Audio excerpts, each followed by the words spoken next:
remains one of the greatest conspiracy theories of all time, born in an era of global political suspicion. Did the Apollo astronauts really land on the moon? They had to fake the moon landings because they knew successful trips to the moon and returns could not be made. They were producing a production, a showpiece, if you will. Those close to the missions have nothing but contempt for the skeptics. Their ignorance of science is so complete that it's pointless to try and argue with them. These hoax conspiracy propagators are doing a tremendous disservice to the young people of our future. Any idea could have been hoaxed is, quite frankly, insane. To test the evidence underpinning the hoax theories, we've built our own moon set. Were the Apollo moon landings really a giant leap for mankind as claimed, or just a small step for man?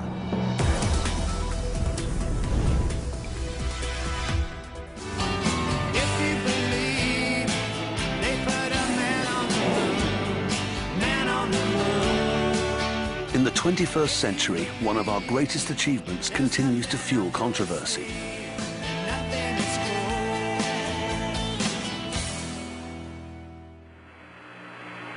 It's one small step for man, one giant leap for mankind. But were the Apollo moon landings the culmination of a carefully orchestrated hoax? Bill Kaysing is often called the father of moon conspiracy theorists. When Armstrong said that's one small step for man and one giant leap for mankind, I think that the footprint that he was leaving was in Area 51, north of Las Vegas, Nevada. The second man on the moon, close behind Armstrong, was Edwin Buzz Aldrin. I'm totally in favor of freedom of speech. But I think people need to be responsible when they think about intentionally, for their own benefit, misleading the young people who are the future leaders of our world.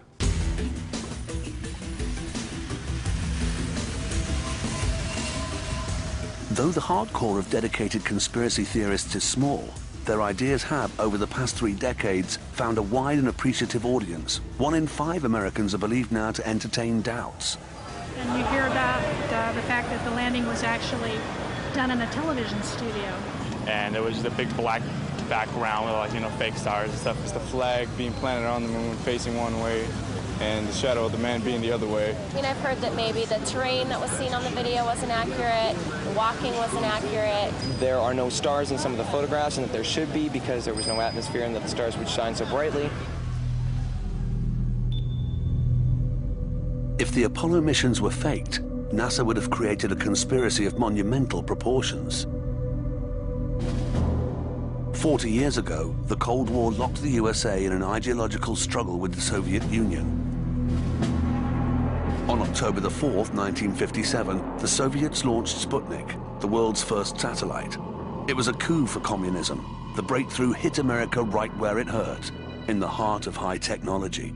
Sputnik shocked a lot of people in this country, and I think the president was looking for a way to respond to this, and at the advice of a number of people, he chose an objective that he felt for sure we could be first.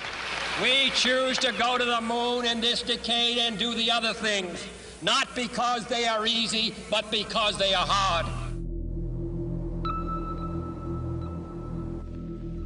At the peak of the Apollo program, NASA employed 400,000 people. If the moon landings were faked, thousands of scientists and technicians were either duped along with the rest of us, or they've been extraordinarily good at keeping a secret all these years. It was a giant step for mankind. We moved from people dreaming about whether people could get into space, and we went ahead in a very short time, so it was a very momentous achievement.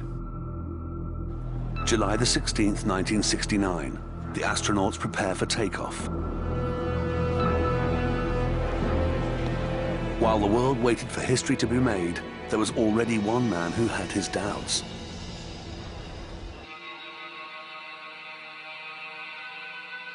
During the 1960s, Bill Kaysing was head of technical publications for Rocketdyne, a company involved in the manufacture of the Apollo rockets. This gave him access to top-secret documents. What he read led him to question the feasibility of the whole moon project. He claims the CIA had made 3 attempts on his life to silence his controversial views. Today, he keeps a low profile, living on a cat sanctuary in the Nevada desert. I really believe that they weren't in the command capsule at launch. They did a little bit of a magician act with the astronauts. They went up the elevator, but they came down the elevator. In other words, they did not want to risk the lives of the astronauts in case the Saturn blew up. Like Bill Kaysing, Ralph Rene, a self-taught engineer and author, believes that the technology of the day simply wasn't up to the task. There is absolutely no way they went to the moon with what they had. In fact, there's no way they can go today. There's no way they can go tomorrow. You don't send man where you haven't sent the monkey. Nevertheless, the president had promised a man on the moon by 1970. If NASA couldn't do it, they'd have to fake it, with foolproof documentary evidence.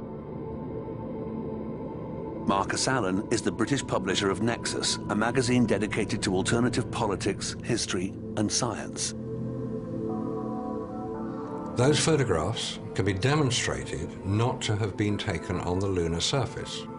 Now, if they were not taken on the lunar surface, there's only one other place they could have been taken, and that's on Earth. Documentary evidence from all 6 of the successful Apollo landings shows similar anomalies. In some, areas lit from behind, which should be in deep shadow, are bright and perfectly visible. In other pictures, the shadows are at near right angles, suggesting 2 separate light sources. Perhaps most surprisingly, there are no stars in the Apollo photographs, even though they were taken from space.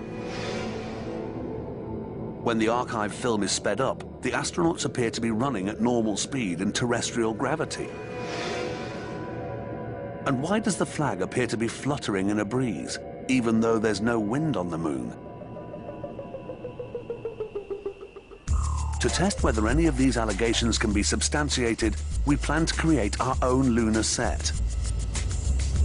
Its location, the Trona Pinnacles, a desert area 4 hours from Hollywood, home of Illusion. Our moon set will be used as a backdrop, not to try and fake our own lunar landings, but to test the most famous hoax theories. We've brought in historically accurate props to recreate the iconic moments. A single high-wattage studio lamp will replicate the intensity of the sun as our sole light source. By challenging some of the most famous conspiracy arguments, can our experiments prove whether the small step for mankind was really the giant leap they said it was?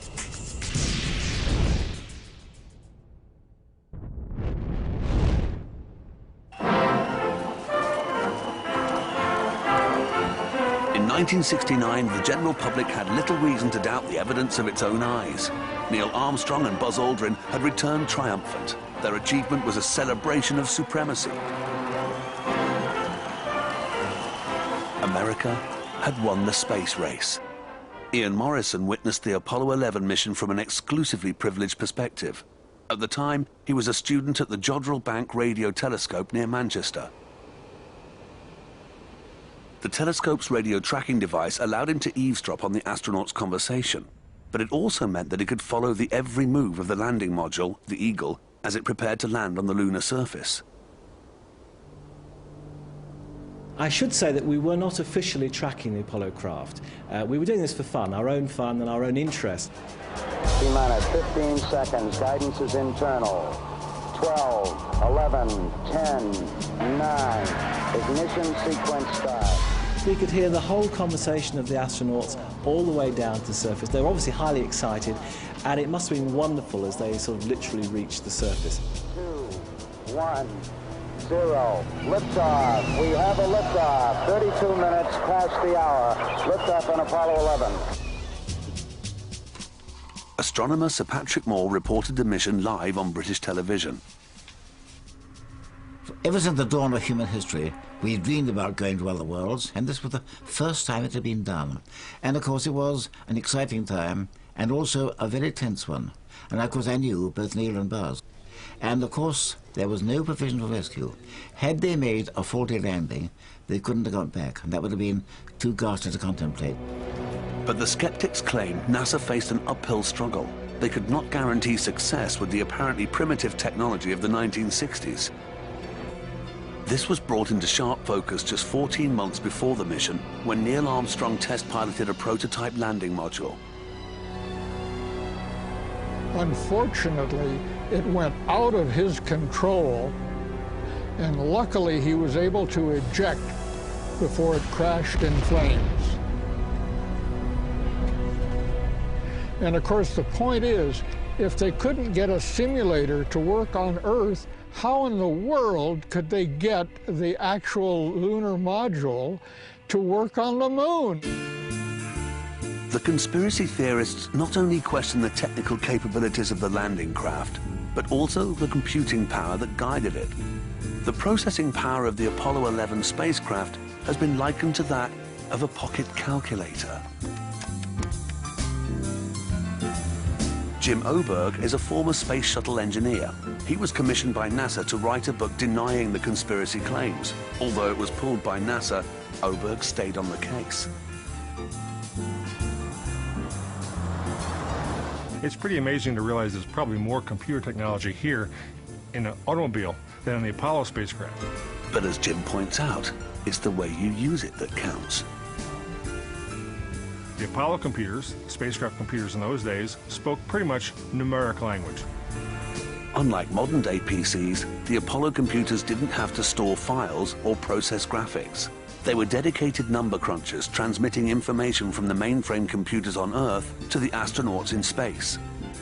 But it was still a very simple computer, and yet the exact tasks needed were well defined and well understood. The computer couldn't do a whole lot more, but it was able to do enough for Apollo. At Jodrell Bank, Ian Morrison could chart the crucial last minutes of the computer-guided Eagle as it prepared to land. We had some equipment here that could literally measure the acceleration or deacceleration of the spacecraft as it slowed down towards the surface. And it's shown here graphically, and this is literally just a copy of the original graph that we have. And what you see here is a very nice smooth curve. The fact it's becoming more gentle means that the spacecraft was gently coming down to land under computer control. 60 seconds. Lights on. But the interesting thing is that just before it looked as though it was going to land, the graph changed, and instead of going down, the craft accelerated upwards. As we were at 500 feet and Neil Armstrong took over the controls manually to redirect it, because he could see that we were headed for a place that didn't look too suitable, and he wanted to fly over it on the other side. Roger, 1201 alarm. Roger, we got you. We're going at alarm. Neil Armstrong realized the automatic pilot was taking him straight down into a crater. He lifted the LEM up, and you can see this quite little bump here as he accelerated up from the surface. And then you see this rather wiggly bit as he basically flew over the surface beyond the crater and finally brought the LEM to land. Contact light. Okay, engine stop. We copy you down, Eagle. Tranquility Base here. The Eagle has landed. And then Neil's voice came through, the Eagle has landed. And that to me was a minute of intense relief. And since I'm on the air live, I had to watch what I said. That's one small step for man, one giant leap for mankind. But man's first foray on the moon is the epicenter of the hoax theories. In an attempt to disprove the missions, the conspiracy theorists have analyzed every frame with a fine-toothed comb. Buzz Aldrin's dance across the moonscape has become one of the most celebrated moments in history. Near the end of the 2.5 hours, In front of the television camera, I did have an opportunity to prance around and hop and demonstrate different methods of moving around. The movement, because of the restrictions of the spacesuit, was basically like being in slow motion. The skeptics claim that far from being like slow motion, this really was slow motion, recorded in a studio and broadcast at half speed. Speed up Buzz, and he appears to be running, albeit clumsily, in terrestrial gravity. Memories we've been sharing. Back on our moon set, our astronaut is wearing an accurate replica of an Apollo 11 suit. If the conspiracy theorists are right, by slowing him down, we should be able to recreate Buzz's famous moonwalk.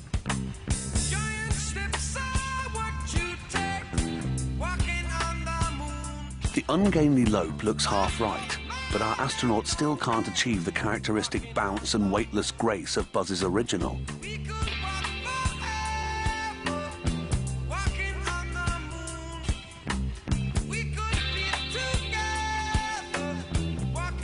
NASA faced its own challenges trying to prepare the astronauts for life in space. Well, there were a lot of different schemes of suspending a person and taking up 1/6 of his weight by pulleys or working on a sort of a slanted platform. NASA's other favorite method was parabolic flight, lovingly known by the astronauts as the Vomit Comet. By climbing and diving in a series of arcs, the plane can simulate 30-second bursts of reduced gravity. This gave astronauts a feel for the ups and downs of life in space, but the suggestion that an entire lunar landscape could have been built inside the aircraft stretches credibility well beyond breaking point. For the skeptics, refuting the moonwalk theory means nothing. They claim they have all the proof they need in the photographs. I do not think it was feasible for the astronauts to take the wonderful pictures that NASA has presented as having been taken on the moon. There are so many impediments that were natural.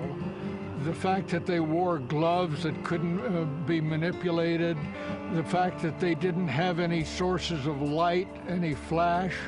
Ralph Rene also believes the design of the Apollo suits would have prevented the astronauts operating anything as delicate as a camera. To prove the point, he's designed a space glove machine, which is supposed to replicate the effects of space on the body. In the near vacuum of space, the gases within his body would immediately expand. What I do is I pull a vacuum in this chamber I created, and I have a glove inserted inside of it. And it was to prove that the flexibility they shown in their suits and gloves are impossible. Right now, I can put my hand in there and I can move it every which way. I can grasp, I make a fist, I can lift up, down. But as soon as I throw this switch here, I evacuate the chamber. As the air is sucked out of the machine, the vacuum makes the glove increasingly difficult to flex. And this glove doesn't want to move. I can't bend it backwards. I can hardly force it down, and I can make a fist, but you can't hold it.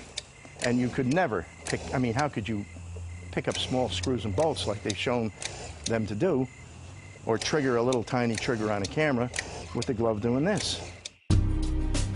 Trained aerospace engineer Jay Windley runs a website dedicated to repudiating the moon conspiracies. His passion and knowledge runs deep. For this program, he has agreed to challenge the most persistent conspiracy claims. This is a Hasselblad EL500 camera manufactured specially for the lunar missions. Yet attached to the spacesuit via this bayonet, the camera would have a framework surrounding the bottom and rear of the camera, and it would slide down onto the control unit here so that the astronaut could work with his hands without worrying about the camera. The lunar cameras didn't need a viewfinder. The restrictions of the helmet made it impossible for the astronauts to look down and frame a shot. Basically, you could just sort of point that camera at what you wanted without having to really look through a viewfinder. According to the conspiracy theorists, this was a major impediment. This is where the shutter is on the Hasselblad camera, which cannot be seen from inside the helmet the astronauts are wearing. So how do they know they've taken a photograph? How do they know the fingers even got onto the shutter? How do they know they pressed it? The shutter release, normally a very small button, has been made especially large so that it can be pressed with an astronaut's glove. Reinforced inner suits also help the astronauts manipulate the camera, as did several other design features. The Zeiss Biogon lens here has been fitted with these little paddles to allow the astronaut to manipulate them with clumsy fingers. You just push it in either direction. The focus ring has been fitted with stops that correspond to near, medium, far, and infinity. So he didn't have to pay attention to whether he was 8 feet or 9 feet away from a subject. He wouldn't have to very carefully measure it. Richard Underwood was responsible for training the Apollo astronauts in the art of lunar photography. Even in the early days, before they went to the moon, I'd say, you know, when you get back from this journey, you will be a national hero. But your photographs, I say, if they're good, they'll live forever. I tell them your only key to immortality is the quality of your photography. Nothing else. Forget all the other stuff. The astronauts were told to take their lunar cameras everywhere and practice. They took them home to photograph their friends and family and barbecues and sporting events and all other types of things. They knew that camera very, very effectively. So all of the crew members understood pretty well how to operate this. And the film turned out to be very, very versatile in coming up with just outstanding results. But even if you accept that photographs could physically have been taken on the moon, you're still left with the most famous of the apparent photographic anomalies, the shadows. The shadows are one of the strong proofs that we never went to the moon. If you examine pictures offered by NASA as genuine, you find that in many cases the shadows are not parallel. Well, since the sun was the only source of light, all shadows on the moon should be exactly parallel, but they aren't. The lunar shadows sometimes fall in different directions. The skeptics claim this as incontrovertible evidence of at least 2 light sources. There's only one sun. There are not 2. But these shadows are anomalous in that sometimes they are diverging from objects and sometimes converging. And it can't be. You can go any place on this planet when the sun's up and you look at 2 objects and those sun shadows are parallel. Take up Ralph René's challenge and we can see shadows aren't always parallel. Shadows are a very poor way of determining the direction of the light source because they tend to diverge and converge based on the shape of the object that casts them, and also because of the terrain that lies underneath them. These affect the direction of shadows as we see them. A conspiracy theorist can make that shadow go one direction or another, both literally and figuratively, and he can drive a wedge in the layman's uncertainty about them. The skeptics have also called into question areas that should be in shade, claiming a second light has been used to highlight areas that should have been a dense black. Well, let's have a look at one of the most famous photographs of the 20th century, Man on the Moon. It was taken by Neil Armstrong of Buzz Aldrin on Apollo 11. Given that it's very harsh light, as you can see here, where it strikes directly, you would expect the shadow area to be virtually invisible, but it's not. Yet on our moon set, we can see the single light source does not create heavy shade. As you can see, there is only one light source in this entire picture, and it's behind us. According to the conspiracy theorists, this side of the astronaut should be in total shadow.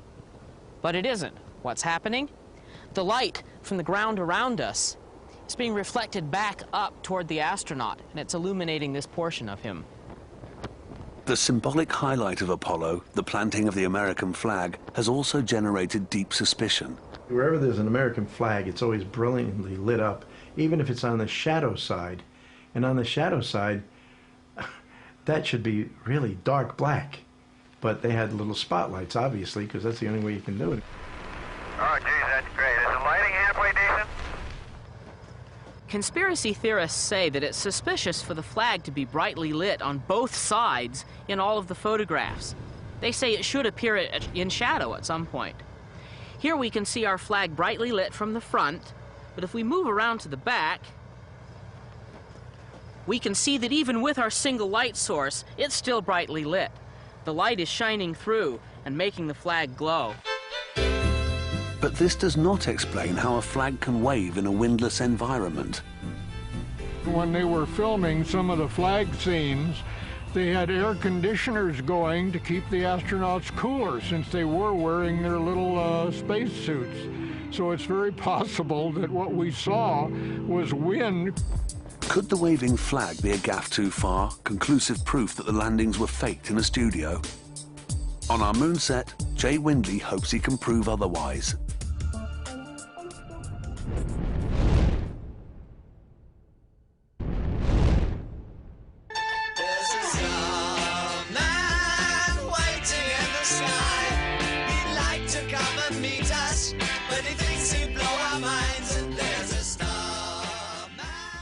The stars and stripes planted by the Apollo astronauts provides the conspiracy theorists with what they believe is a trump card. What I see is a flutter which is caused by variable wind pressures. So the picture could not have been taken on the moon no matter what the apologists say. Either that or the moon has a breeze. Despite their preparations on Earth, neither Neil Armstrong nor Buzz Aldrin quite knew what to expect as they prepared to raise the flag. Putting the flag on the moon was really a symbolic highlight of the mission. It was one that we had not really rehearsed. Neil knew where the flag was stowed. We brought it out, then we had to put the two pieces together. It won't go up. Leave that in the The astronauts had to drive the flagstaff into the hard lunar surface with a twisting motion. A horizontal aluminium rod kept the flag suspended. And this caused the free end of the flag to flip up and back in response to that. Also, this is an aluminum tube, very similar to the ones used on the Apollo mission. It's very springy. If I cause it to spring and then let go of it, we see that this motion continues long after I've let go of it. On Earth, this pendulum motion would be damped, in engineering terms, by air resistance. But on the moon, there is no air to slow the flag down and stop it waving.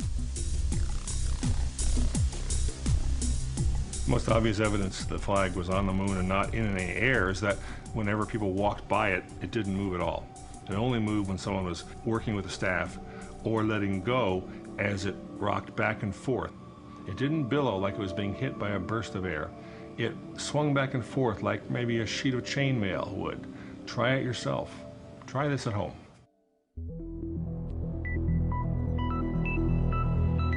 But decreased gravity and the lack of atmosphere can't provide an explanation for the next apparent blunder.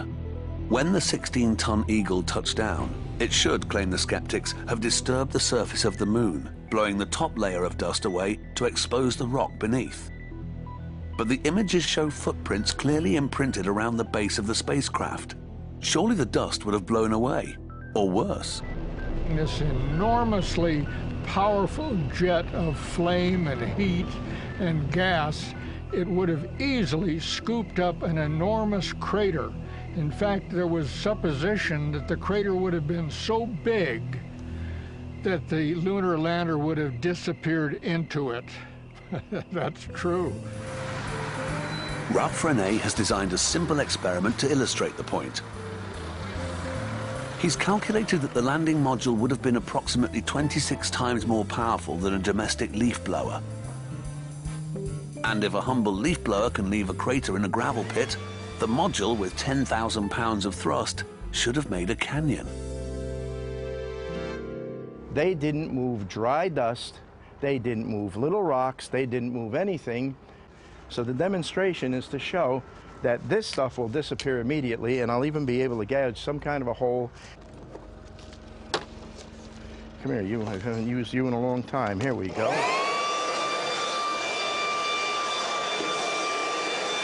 According to Ralph Rene's experiment, the moon, like the gravel pit, wouldn't have stood a chance.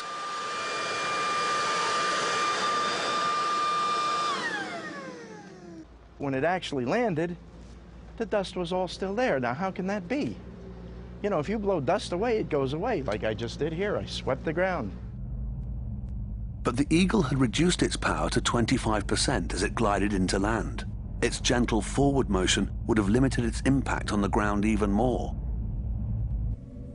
Under closer inspection, some of the photos do reveal that the landing disturbed the fine lunar soil, but not enough to blow away all surrounding dust. But the most intriguing anomaly has to be the absence of the largest, most stunning object seen in space. In a sky untouched by streetlights, atmosphere, or pollution, the view of the night sky should be spectacular. But incredibly, stars appear to be missing from the Apollo photographs. Back then, fortunately for me and us who are trying to break this thing out, the truth, they took no pictures of the stars. Bill Kaysing believes that omitting the stars was all part of NASA's deception. Astronomers could have easily discerned that the star positions were not those that would have appeared in a photograph taken from the moon. So it's another case where they could not fake it, so they simply ignored it. If you were to talk to Aldrin or Armstrong or any of the other Apollo astronauts, they would actually not respond in any way to questions regarding stars. When you looked up at the sky, could you actually see the stars and the solar corona in spite of the glare? We were never able to see stars from the lunar surface or on the daylight side of the moon by eye without looking through the optics. I asked Neil Armstrong whether he saw stars because I knew everybody else would ask it. I knew the answer, of course. The point is that the eyes aren't adapted to that. The human eye reacts to light by closing and opening the iris. In bright light, the iris becomes smaller. In the dark, it widens. On the moon, the eye, like a camera aperture, cannot adjust to the brightness of the lunar surface and the dim light of a twinkling star at the same time. If you were to stand in a floodlit stadium or under a streetlight in a city, you would have the same effect. If you looked up, you wouldn't see many stars at all. Even a modern state-of-the-art TV camera can't cope with such extreme contrast. On our moon set, Jay Windley plans to put the whole matter to an exhaustive test and dispute the theory once and for all. We're going to find out that if we use an identical camera loaded with identical film and we shoot pictures of the night sky, we won't get stars. Okay, I'm going to take a shot here. You'll notice here I'm not using any sort of a viewfinder. I'm just aiming. With a replica Apollo Hasselblad, Jay took more than 24 photographs and repeated the experiment using a range of other cameras to test the hoax theories. The morning after, the negatives were developed at an independent processing laboratory in Los Angeles. In our experiment in the desert, we shot a variety of photographs using different film formats.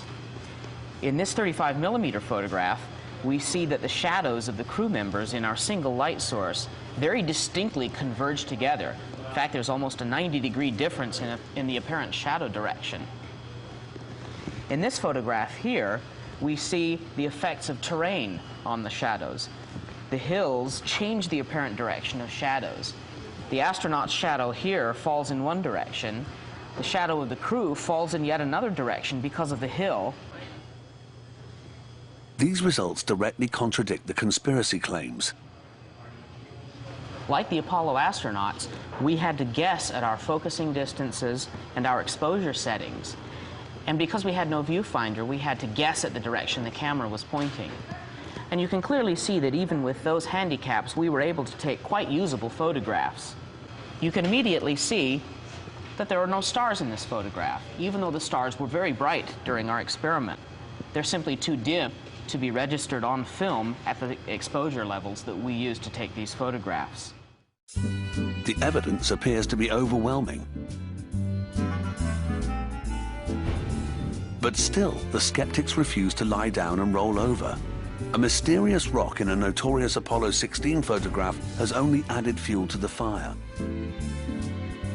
It's a rock that obviously was made out of paper mache, and very clearly on the rock is the letter C. Ralph Rene believes the C rock was probably the C prop. Somebody told me that in Hollywood, when they do a set, the set manager comes around and drops cards on the ground, and it says A, B, C, D, E, F, G, H, or 1 to 10 or whatever, and the prop men, whatever you call these people, they come out and they put that particular prop over the card. But in Hollywood, they're smart enough to turn the thing upside down so you can't see the mark on the prop. NASA simply claims that this photo was a freak accident, that the C is in fact a hair on the negative. And I think it's gonna be a long, long time till touchdown brings me round again to... But this nitpicking over photographs is irrelevant for magazine publisher Marcus Allen. He's convinced that no photographic film could possibly have survived the journey to the moon and back in the first place. In an unprotected camera, in unprotected environment, and the films that were in photographs we have seen as a result of that, demonstrate absolutely no radiation damage whatsoever. In 1998, IMAX began production on a film about the construction of the International Space Station. They flew the cameras up in the space shuttle with their magazines attached, and the IMAX cameras take 70mm roll film, incidentally the same film as was used in the Hasselblad still cameras on Apollo. This film had to be protected, and it was carried up in lead-lined boxes. Radiation may be the final insurmountable obstacle. Not only would it apparently destroy film, it would also kill the astronauts. The Earth's magnetic field shields our planet from high doses of radiation. But beyond this, in space, the conspiracy theorists claim the astronauts' fragile flesh would be bombarded by an arsenal of deadly forces. The moon is irradiated by the sun constantly with terrible heat, and of course there's cosmic radiation, and then there are micrometeorites that travel 60,000 miles an hour that would go right through the camera, the film, and of course the astronauts themselves. While the odds against a micrometeoroid hitting an astronaut are believed to be extremely low, any puncture would be decidedly uncomfortable.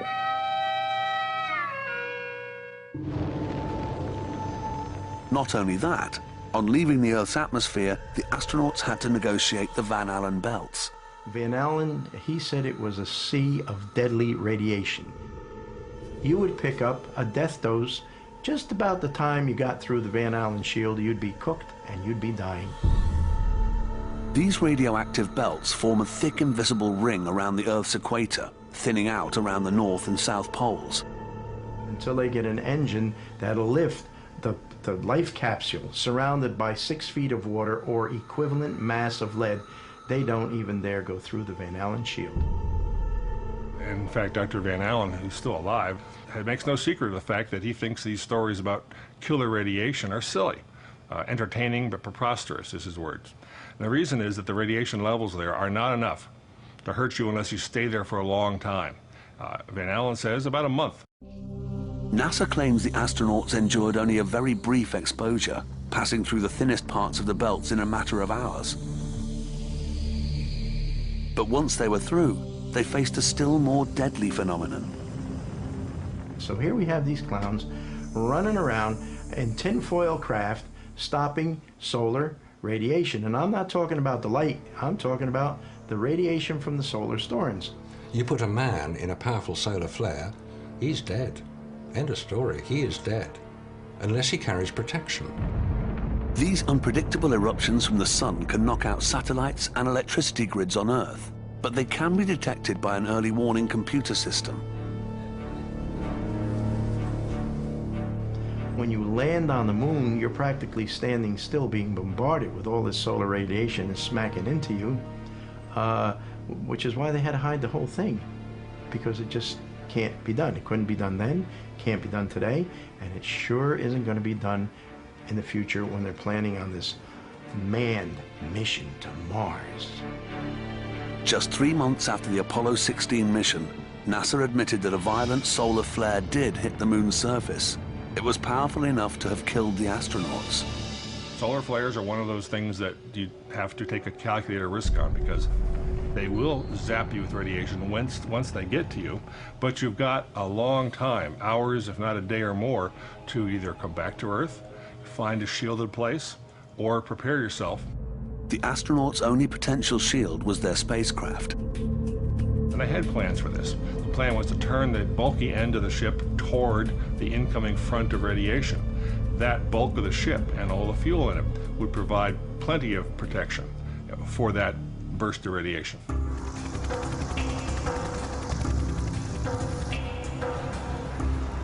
The conspiracy theorists believe that radiation is the final nail in the coffin, scientific proof that the astronauts could not have survived a trip to the moon and back. But paradoxically, radiation may also offer proof of the counterclaim, that we've definitely been to the moon and souvenirs brought back may prove it.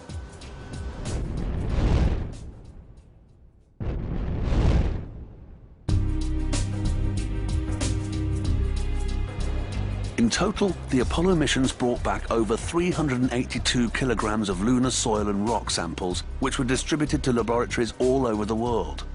At the independent Berkeley Geochronology Center in California, geologist Paul Rene has been studying lunar rock samples for the last 10 years.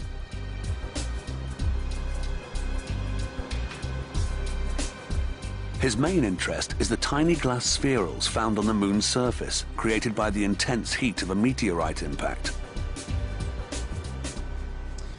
The spherules that we've been analyzing are tiny balls of glass, so they're like magma that we find on the Earth in that sense. But they've cooled very, very quickly, and so they form a essentially uniform glass sphere. With less gravity to distort their shape, lunar spherules are generally larger and rounder than their Earth counterparts. But it's the age that really sets them apart. In this copper disk, we have loaded 145 of these lunar spherules. This copper disk will then be loaded into a sample chamber, which you can see here. By using a laser heating system to release the gases contained in the spherules, Paul Rene can test them for cosmic radiation, determining their age and thus the Holy Grail, their true origin.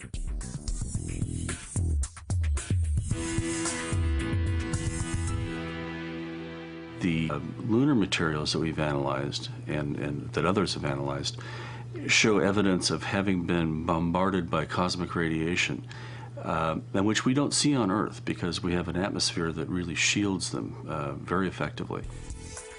According to the tests, the spherules are 3.9 billion years old. This immediately rules out any terrestrial origin.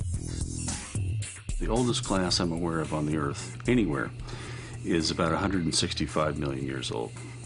So the Earth, with its very dynamic environment, does not tend to preserve these glassy objects, whereas the Moon, being essentially dead from a thermal point of view, does tend to preserve these things. The results that we obtained are absolutely definitively proof of a lunar origin. I can say with utmost assurance that they were derived from the Moon. The conspiracy theorists have heard this sort of thing 1,000 times. They're not fooled for a second. The lunar rocks were fake, just like the pictures were in the stories of the astronauts. NASA has a ceramics laboratory where it would have been very easy to produce the 800 pounds of rocks allegedly brought back from the moon. But it's evidence the astronauts left behind, not what they brought back, that may finally prove the skeptics wrong. Each mission set up a series of experiments. More than 30 years after the Apollo 11 mission, one of them continues to function, the Lunar Laser Ranger.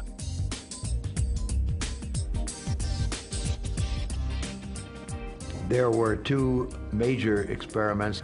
One was a series of corner reflectors to reflect laser beams from the Earth sent to the moon that then, because of the geometry of these corner reflectors, would send the beam back in exactly the direction that it came from. High up in the Davis Mountain Range, the McDonald Observatory in Texas still gathers information from those reflectors. In 33 years, no one has showed up. No one has come and talked to us. Jerry Wyant would welcome a visit from the conspiracy theorists. Since 1969, his team has been firing a laser beam at the experiment on average 240 times a year. And of course, at Apollo 11 site is where the United States placed its first lunar retro package. So we fire laser at this spot and three others on the moon.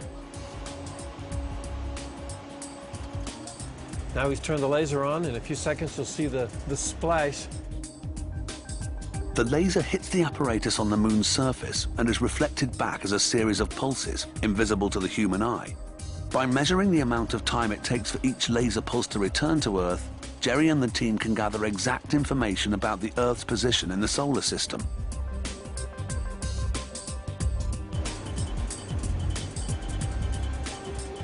That's not light coming from the moon. The splash you see is light coming from the end of our own telescope.